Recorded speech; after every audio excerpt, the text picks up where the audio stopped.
말씀의 제목은 신자의 확신이라고 하는 제목입니다. 우리는 지난 시간에 악인의 형통은 찰나이기 때문에, 순간이기 때문에 부러움의 대상이 아니라 긍휼의 대상이라는 것을 생각하였습니다.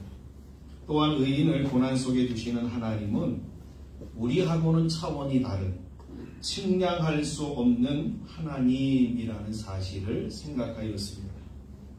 이것에 대하여 솔로몬은 전도서 3장 11절에서 이렇게 고백하고 있습니다. 하나님이 모든 것을 지으시되 때를 따라 아름답게 하셨고 또 사람들에게는 영혼을 사모하는 마음을 주셨느니라. 그러나 하나님이 하시는 일의 시종을 사람으로 측량할 수 없게 하셨도다 라고 고백하고 있습니다. 시편의 저자인 아삽은 악인들의 형통함을 보고는 그것들이 너무 부럽고 또한 하나님은 뭘 하시는 건가 라고 하는 회의에 빠져서 하나님을 원망하고 신앙을 잃어버릴 뻔하였다라고 고백하고 있습니다. 그런 아삽이 마지막으로 여기며 하나님께로 나아가서 자신이 갖고 있던 수많은 질문들을 쏟아낼 때에 비로소 그 질문들의 답을 얻었음을 우리가 지난 시간에 생각하였습니다. 여러분 이걸 잘 좀 기억하셨으면 좋겠습니다. 우리의 인생에서 주어지는 모든 문제들, 왜 태어났지? 왜 살아야 하는 거야? 어떻게 살아야 되지? 죽으면 끝이 아닌가? 죽음 후에 무슨 일이 일어나는 거야? 천국과 지옥은 있는 거야? 진리가 무엇이야? 라고 하는 이런 것과 같은 질문들의 답은 여러분 다른 곳에서는 찾을 수 없어요. 하나님 앞에 나올 때야 비로소 답을 얻을 수 있다라는 것이죠. 왜요? 그 이유가 있습니다. 하나님이 우리를 지으셨기 때문입니다. 그리고 하나님이 우리에게 영원한 계획을 세우셨기 때문입니다. 아삽이 하나님을 찾아 하나님 앞에 나아가서 하나님과 씨름할 때에 비로소 그는 답을 얻게 되었습니다. 악인들의 형통이 부러움의 대상이 아니구나. 이거 부러워할 것들이 아니구나. 그것은 불쌍히 여겨야 할 긍휼의 대상이구나 라는 사실을 말합니다. 왜냐하면 그들의 말은 마치 살얼음판에 서 있는, 그래서 자신의 힘으로는 지탱할 수 없는 존재라는 것을, 그리고는 마침내 넘어짐으로 사람들의 기억에서 전혀 잊혀진 사람들이 되어진다라고 하는 것을 그는 깨달았기 때문인 것입니다. 저는 악인의 형통을 생각하면서 악인의 모습, 형통하는 악인의 모습이 어떠한 모습인가 생각하면서 저는 이렇게 한번 비교를 해봤습니다. 마치 아편 중독자 같지 않은가 이렇게 생각했습니다. 전 세계적으로 사람들이 부유해지면 찾게 되는 것이 쾌락이라고 합니다. 쾌락을 추구하기 위하여 사용하는 것, 그것이 바로 이 마약입니다. 남미의 나라들은 이미 마약으로 인하여서 나라들이 정상적으로 이루어지지 않고 있다고 합니다. 공권력의 행사가 무력화되었고 이런 사람들이 정치인과 결탁하여 법을 주무르고 있기에 돌이킬 수 없는 지경까지 와 있다고 합니다. 그래서 멕시코나 이런 남미 지역들은요 이미 이제 정치가 무너졌다라고들 이야기합니다. 이러한 악영향이 미국까지 파급되어서 미국에서 아편을 하는, 마약을 하는 사람이 무려 2,500만이나 된다라고 합니다. 이러한 통계가 나올 정도로 이 마약은 이미 보편화가 되어 있는 그러한 상황입니다. 우리나라도 청정국가라고 할 수 없습니다. 이제 부유한 사람들은 물론 일반인들까지도 마약에 손을 대는 일들이 비일비재하게 일어나고 있기 때문입니다. 이렇게 마약에 의존하는 사람들의 공통점이 무엇이냐면 바로 쾌락을 추구한다라고 하는 거예요. 그래서 그들이 하는 말이 왜 내일 죽어도 좋으니까 오늘 오늘 하루 내가 정말 아주 멋지게, 아주 정말 그 쾌락을 느끼면서 살아야 된다라고 말하고 있다는 겁니다. 저는 이것이 성경이 말하고 있는 악인들의 모습이에요. 톨스토이가 쓴 그 책에서 그렇잖아요. 검은지와 하얀지가 계속해서 칡농쿨을 갉아먹는데 그 칡농쿨에 매달려가지고 꿀을 바라보고 꿀을 먹으려고 꿀에 손을 벌려서 그 꿀을 손가락으로 찍어서 자기 입에 대는 것이 사람이다, 인간이다 라고 표현하는 것과 같은 모습인 것 같습니다. 내일 나에게 어떠한 일이 일어날 줄 모르고 전혀 모르는 상황에서 오늘 하루의 쾌락을 위해 살아가는 것, 그것이 바로 악인들의 모습이라고 하는 것입니다. 여러분에게 찰나적인 쾌락과 행복인 악인의 형통과 영원한 삶을 추구하는 의인의 고난 중에 하나를 택하라고 한다면 무엇을 택하시겠습니까? 이런 질문에 요새는 이렇게 답한다고 합니다. 목사님, 악인의 형통함처럼 이 세상에서 살다가 의인에게 주시는 영원함 속에 가는 것, 그게 우리가 바라는 겁니다. 그렇죠? 정답인 것 같죠. 하나님을 믿는 신자들은 찰나의 삶을 선택하고 추구하는 자가 아닙니다. 영원한 것들을 사모하고 그것들을 바라보고 누리는 자들이어야만 합니다. 왜냐하면 하나님이 우리를 부르심의 목적이 그것이기 때문에 그렇습니다. 바울은 그래서 이 부르심에 대하여서 이렇게 고백하고 있습니다. 나는 내가 소유하고 있는 모든 것들을 배설물로 여기며 과감히 버릴 수 있다. 왜냐하면 찰나의 쾌락보다 영원한 삶이 그리스도가, 그 영원한 삶을 나에게 주시는 그리스도가 더 소중하다라고 하는 것을 알았기 때문이다 라고 말합니다. 성경에 보시면 이러한 내용에 큰 교훈을 주는 사람 한 사람이 등장합니다. 그가 누구냐면 바로 모세, 여러분들이 잘 아는 모세입니다. 이 모세에 대해서 히브리서 11장 24절 이하에 보시면 이렇게 일러주고 있습니다. 믿음으로 모세는 장성하여 바로의 공주의 아들이라 칭함받기를 거절하고 도리어 하나님의 백성과 함께 고난받기를 잠시 죄악의 낙을 드리는 것보다 더 좋아하고 그리스도를 위하여 받는 수모를 애굽의 모든 보화보다 더 큰 재물로 여겼으니 이는 상주심을 바라봄이라. 성경이 무엇라고 얘기를 하냐면 이 세상의 것들이 잠시라고 이야기하고 있습니다. 모세는 여러분 성경이 뭐라고 하냐면 공주의 아들, 바로 바로의 후계자였습니다. 모세는 자신이 애굽의 바로가 될 수 있었음에도 불구하고 그 자리를 박차고 백성들과 함께 그리스도를 위하여 고난을 받는 자리를 택하였다라고 성경이 증거하고 있습니다.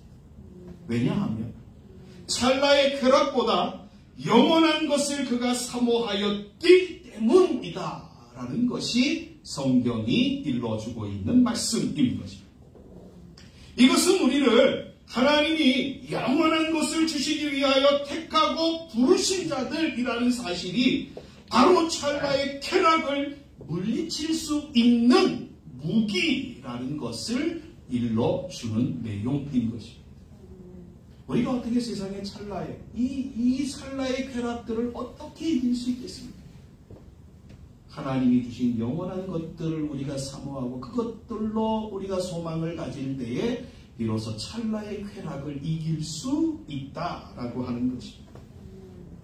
또 하나의 무기는 우리하고는 다른 하나님의 그 섭리, 하나님이 의인들을 향하신 섭리를 깨닫는 것입니다. 아삽이 그것을 깨달았지 않습니다. 하나님은 실수하거나 그를 의지하는 자들을 실망시킨 적이 없으신 우리를 누구보다 더 사랑하시는 하나님이십니다. 또한 하나님은 공의로 모든 것을 판단하시고 의인들을 향하신 약속들을 성취하시는 분이십니다. 이것이 바로 악인의 형통과 의인의 고난 가운데에서도 승리할 수 있는 무기인 것입니다. 오늘은 하나님 앞에 나아가 하나님 앞에서 깨달음을 얻은 아삽이 어떻게 행동하였는가, 그 행동을 살펴보므로 우리의 신앙의 끈을 바짝 조이는, 우리가 어떠한 자세를 취하여야 되는가라고 하는 것을 생각하려고 합니다. 본문 21절에 보시면 아삽은 자신의 마음을 이렇게 표현하고 있습니다. 내 마음이 산란하며 내 양심이 찔렸습니다 라고 말입니다.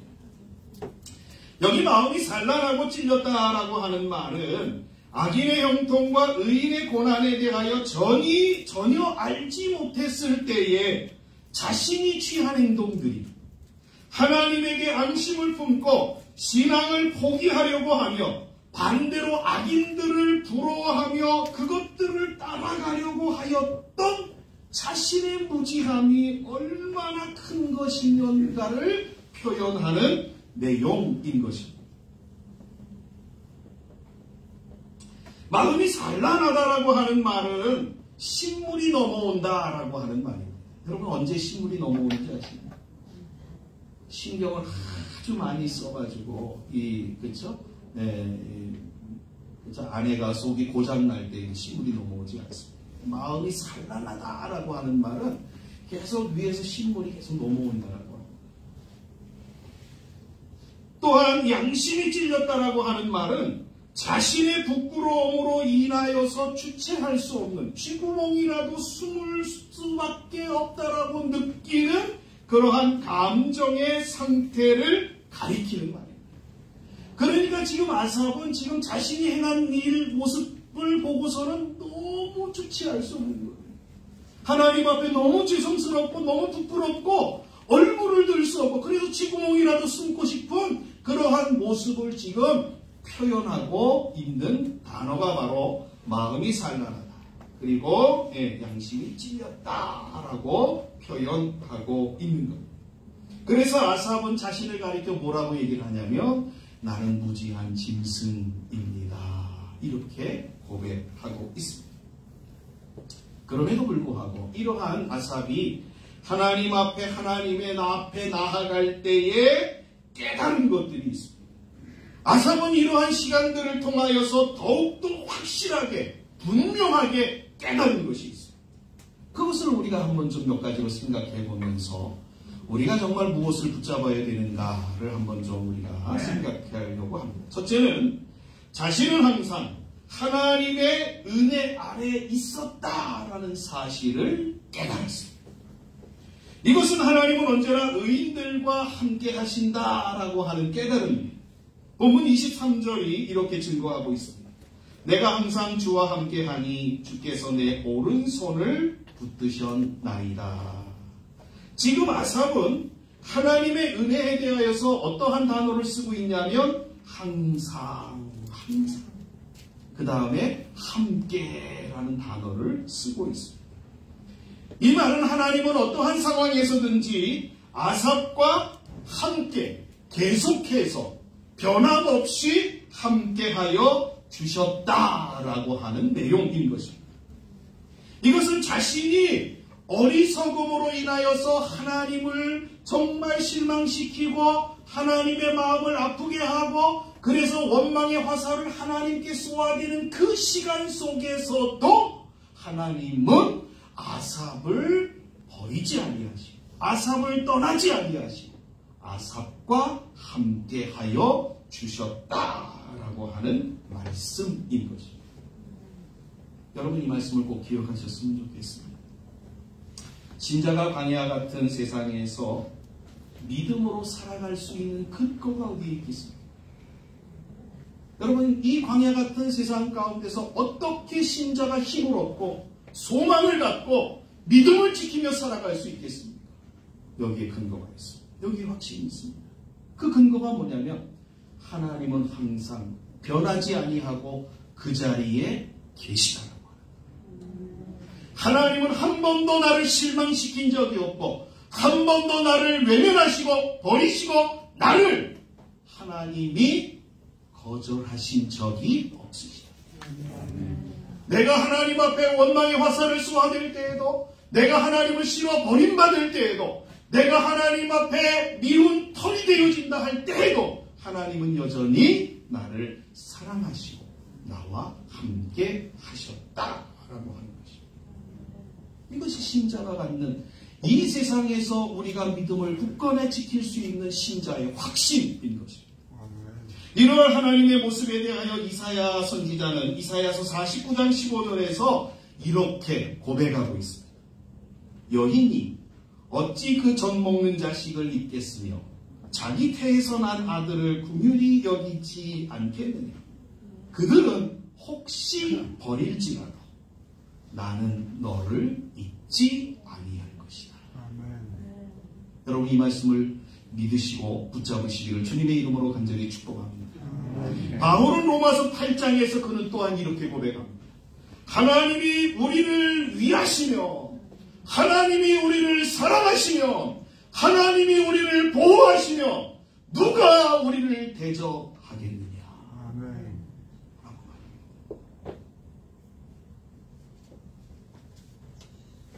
여러분, 하나님은 항상 우리를 잊지 않으시고 우리에게 복과 은혜를 더하심으로 우리를 인도하시는 분, 바로 우리의 아버지 하나님이라는 사실을 저와 여러분들이 이 시간에 다시 한번 확신하시고 여러분의 마음에 담고 여러분들이 고백하며 여러분 앞에 여러분들이 남은 생애를 살아가시기를 주님의 이름으로 간절히 축복합니다.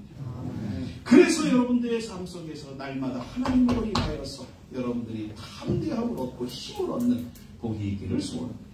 둘째로 아삽이 깨달은 것은 하나님은 의인의 삶을 바르게 인도하시는 것은 물론이거니와 후에는 영광으로 나아가도록 하시는 하나님이라는 사실을 그는 깨달았습니다.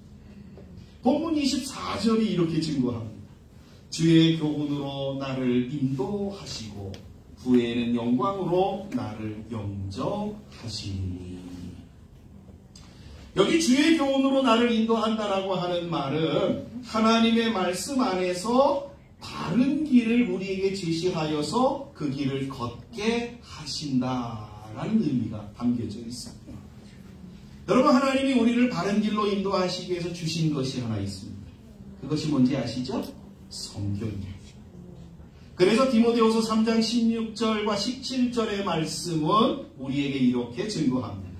모든 성경은 하나님의 감동으로 된 것으로 교훈과 책망과 바르게 함과 의로 교육하기에 유익하니 이는 하나님의 사람으로 온전하게 되며 모든 선한 일을 행할 능력을 갖추게 하려 함이라. 여러분 잘 기억하십시오. 오늘 이 말씀을 잘 좀 기억하셔야 돼요. 하나님의 말씀은 우리에게 좋은 얘기만 해주지 않습니다. 우리에게 좋은 얘기를 해주는 반면에 우리에게 나쁜 이야기도 해준다라고 하는 거예요. 우리가 잘못했을 때에는 그것이 잘못됐다라고 하나님의 말씀이 성경이 우리에게 이야기합니다. 그런데 그 이야기를 우리는 어떻게 해요? 좋은 얘기만 들으려고 하죠. 그렇죠? 그러니까 바른 길로 인도한다라고 하는 말씀은 우리가 잘못된 길로 갔을 때는 우리 잘못 가고 있다. 이쪽으로 가야 된다. 하나님이 이렇게 말씀하십니다. 우리를 하나님이 바른 길로 인도하시는 하나님이십니다. 그래서 우리로 하여금 하나님 앞에 온전히 나아가도록 역사하시는 하나님이다라고 하는 사실을 저와 여러분이 기억하시면 좋겠습니다. 혹시 이런 오해를 하시면 안 됩니다. 하나님이 우리를 말씀으로 인도하신다고 했으니까 나는 아무렇게나 살아도 되는 거 아니냐? 혹시 우리 장로교에서 얘기하는 예정론들을 잘못 오해하셔서 야, 하나님은 예정한 사람들은 마음대로 살다가도 나중에 구원하시니까 아무렇게나 살아도 되는 거 아니냐? 혹시 이러시면 곤란합니다. 만약에 그 사람이 하나님의 택한 사람이라고 한다면 하나님은 그 사람으로 하여금 깨닫는 시간을 갖게 함으로 말씀 가운데 서게 하시는 것은 분명합니다. 그러나 여러분 이거를 아셔야 돼요. 내가 하나님의 말씀대로 내가 하나님 앞에 택한 사람이니까 마음대로 살다가 하나님 따르는 거예요. 그럼 이걸 가리켜서 우리를 뭐라고 얘기를 해요? 그 사람은 부끄러운 구원을 받은 자 이렇게 얘기를 하는 거예요. 하나님이 우리에게 주신 시간들은 그렇게 사용하라고 하나님 주신 시간들이 아니거든요. 하나님 앞에서 주의 바른 교훈을 따라서 우리의 주어진 시간들을 경주함으로 하나님의 크신 은혜의 자리로 나아가는 것, 이것이 하나님이 우리를 향하신 목적인 거예요. 그렇죠? 하나님이 우리를 부끄러운 구원받는 자로 하나님이 부르신 것이 아니라 영광스러운 구원을 받는 자들로 하나님이 우리를 부르셨다는 거예요. 그러기에 저와 여러분들에게 주어진 모든 삶을 내가 하나님 맘대로 살다 하나님 구원하시는 그 구원에 참여하겠습니다. 이게 아니라 하나님이 나를 바른 교훈으로 인도하시는 그 길을 제가 따라가며 하나님 내게 주어진 삶을 살아가겠습니다. 라고 고백하며 살아가는 분들이 되어지셔야만 하는 것입니다. 하나님은 분명히 의인들을 말씀으로 교훈하여 바른 길로 인도하십니다. 그래서 마침내 하나님이 우리에게 허락하시고자 하시는 영광의 자리로 나아가도록 인도하신다라는 것입니다. 창세기 5장 24절에 보시면 에녹이라고 하는 사람이 나옵니다. 여러분, 에녹은 하나님과 365년 동안 동행하다가 하나님이 그를 데려가셨다 이렇게 증거하고 있습니다. 여기 동행이라고 하는 단어가 어떠한 말이냐면 하나님의 교훈대로 살다라는 말입니다. 하나님의 교훈대로. 또한 하나님이 데려가셨다라고 하는 말은 그가 영광 가운데로 지금 나아갔다라고 하는 말로 의인의 종말을 보여주는 말씀인 것입니다. 하나님이 그의 택한 자녀들을 바르게 교훈하심으로 인도하신다는 것, 그리고 택한 자들의 종말이 어떠한가라고 하는 것을 아는 것이 아삽에게는 자신이 연약할 때에도 힘이 되어진다라고 그는 고백하고 있는 것입니다. 본문 26절의 말씀입니다. 한번 볼까요? 내 육체와 마음은 쇠약하나 하나님은 내 마음의 반석이시요 영원한 분기이시다. 여러분, 이 아삽의 고백이 여러분의 고백이 되어지기를 주의 이름으로 간절히 축복합니다. 인생길을 광야길을 걸어가실 때 지치고 피곤할 때가 있을 것입니다. 힘들고 연약해질 때가 있을 것입니다. 그러나 그때 이 말씀을 상기시키셔 이 말씀을 붙드시는 여러분들이 되어주셨으면 좋겠습니다. 하나님은 내 마음의 반석이시고 영원한 통이시다. 다른 말로 바꿔 말하면 앞에 25절의 말씀 같은 거예요. 하나님은 나를 진리의 말씀으로 나를 인도하실 것이고 그래서 마침내 하나님은 나를 영광의 자리에 나아가게 할 것이다 라고 하는 말씀. 여러분, 하나님은 절대로 나를 버리지 아니하신다는 것, 하나님은 나를 바른 교훈으로 인도하심으로 마침내 그분의 영광으로 나아가게 하신다는 것, 그것은 신자들로 하여금 세상 앞에서 그리고 악인들의 형통 앞에서도 당당할 수 있는 근거인 것입니다. 이러한 근거를 가지신 여러분들, 그래서 우리의 신자의 확신들을 갖고 남은 생애를 살아가는 여러분 모두가 되어지시기를 주님의 이름으로 간절히 축복합니다. 셋째로 아삽이 깨달은 것은 악인의 종말. 본문 27절의 말씀에 보니까 이렇게 증거합니다. 무릇 주를 멀리하는 자는 망하리니 음녀같이 주를 떠난 자를 주께서 다 멸하셨나이다. 주를 멀리하는 자, 그 다음에 주를 떠난 자, 이들이 다 누구예요? 악인들을 가리키는 거예요. 그렇죠? 우리가 시편 73편을 생각하면서 저 시간에 악인이라고 하는 의미가 무엇인가를 생각하였습니다. 그렇죠? 성경에서 악인은 도덕적인 죄를 짓는 사람들을 가리켜 악인이라고 말하지 아니하고 하나님이 없는 사람들. 그렇죠? 그 사람들이 악인이라고 했어요. 시편 32편과 또 14절에 14편에 있는 말씀처럼, 그렇죠? 즉 하나님이 없는 사람들.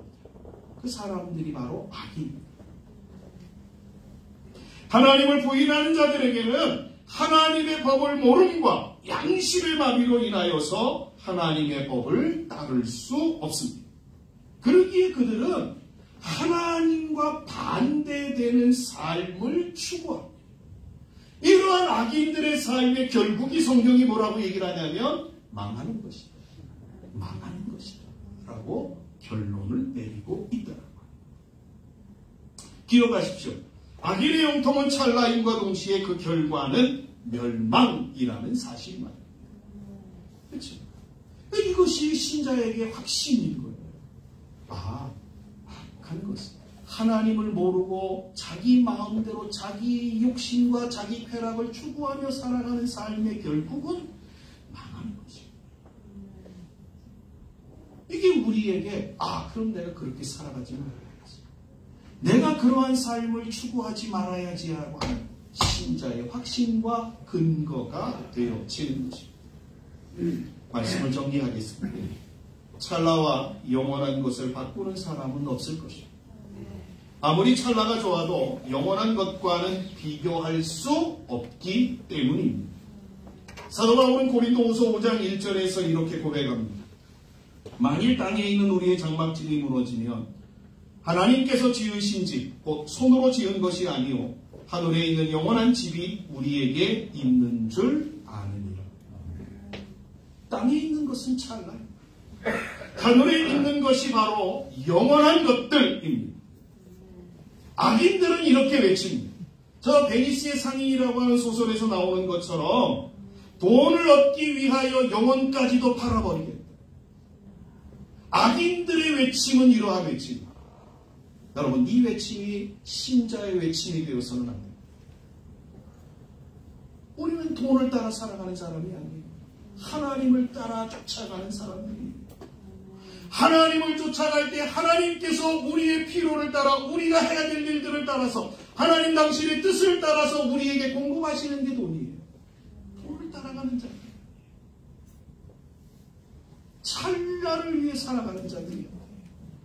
우리는 영원한 하나님의 나라에서 하나님과 영광 가운데 영원히 살기 위해서 이 땅에 주어진 시간들을 살아가는 자들로 받은 자들이에요.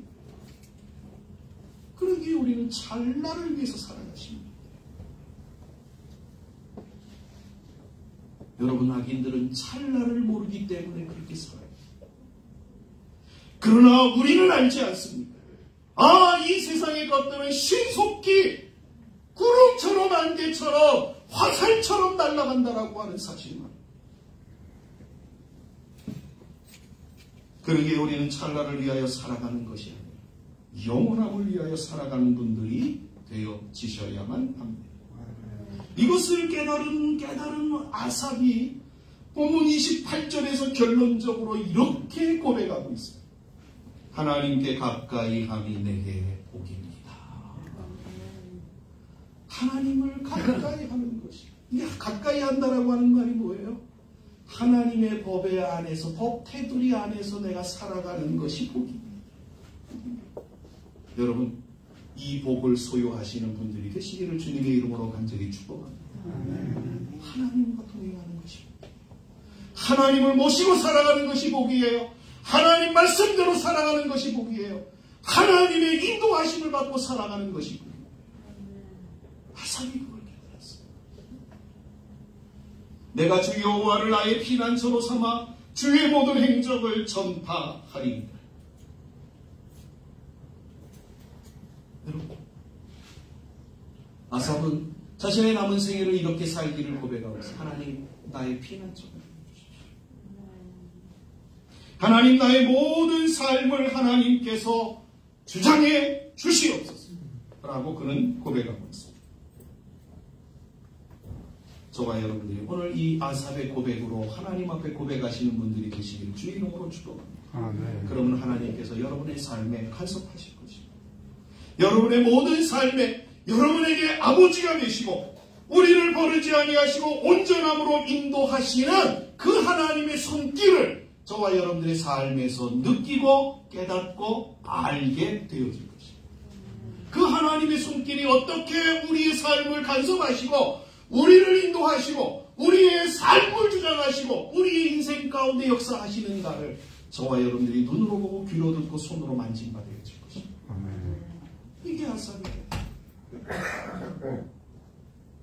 또한 하나님이 나의 삶의 대소사의 모든 일에 아주 구체적으로 그래서 모든 것이 합력하여 선을 이루도록 역사하시는 놀라운 하나님의 손길을 경험하게 될 것입니다. 아삽은 그런 하나님을 내가 자랑하고 증거하며 살겠다라고 고백하고 있습니다. 여러분, 이것이 바로 하나님이 우리를 보내신 이유요 목적입니다. 신자는 악인의 형통을 바라보는 분들이 아니라 하나님이 우리를 사랑하심과 그분의 능력을 바라보는 자들입니다. 여러분, 사도 바울이 고린도전서 1장 26절에서 28절에 그렇게 얘기하잖아요. 하나님의 미련함이 세상의 지혜보다 훨씬 지혜롭다. 하나님의 없음이 세상의 많음보다도 훨씬 많다고. 하나님의 약함이 세상의 강함보다도 훨씬 강하다고. 근데 우리는 왜 악인의 형통을 부러워하고 하나님을 의지하지 않습니까? 눈에 보이는 것이 전부인 거라고 여기게 되었습니다. 저와 여러분이 오늘 이 아삽의 기도를 통하여서 우리의 눈을 열었으면 좋겠습니다. 우리의 눈을 열었으면 좋겠어요. 어떤 거예요? 우리의 눈에 보이는 게 전부가 아닌가. 우리의 눈에 보이지 않는 그 세계에 누가 계셔요? 하나님이 계셔요. 그 하나님이 어떤 하나님이에요? 나를 사랑하시는 하나님. 나를 구원하신 하나님이에요. 나를 찾아 삼아주신 하나님이에요. 그 하나님이 영원토록 나와 함께 하신다라고 말씀하셨어요. 그리고 나를 영광 가운데로 나아가게 할 것이다라고 말씀하셨어요. 그리고 악인들은 반드시 찰나의 삶을 살아간 것과 아울러서 그들의 결국은 망함으로 결론될 것이다라고 말씀하셨어요. 여러분, 하나님의 말씀은 1.1핵이라도 땅에 떨어지지 않음을 믿지 않습니다. 그 말씀을 믿는다라고 한다면 오늘 이 말씀, 하나님이 아삽에게 깨달았던 이 말씀을 저와 여러분들이 나의 신앙의 확신으로 삼고 여러분의 남은 모든 생애를 정말 세상이 아니라 돈이 아니라 하나님을 의지하고 그분을 바라보고 남은 생애를 달려가시는 복된 분들이 되어주셔서 여러분 아삽처럼 내가 주님을 자랑하겠습니다. 주님을 내가 증거하겠습니다. 여러분, 하나님이 우리에게 주신 표징과 징조와 하나님의 은혜를 따라서 여러분의 삶에서 하나님을 자랑하고 증거하는 그러한 분들이 되어주셔야 되지 않겠습니까? 오늘 이 하나님만이 나의 삶의 신자의 확신이라는 사실을 기억하고 하나님을 바라볼 때에 이러한 은혜와 역사들이 여러분의 삶 가운데 있게 될 줄을 믿습니다. 그러한 은혜가 있기를 주님의 이름으로 간절히 축복합니다. 기도하겠습니다.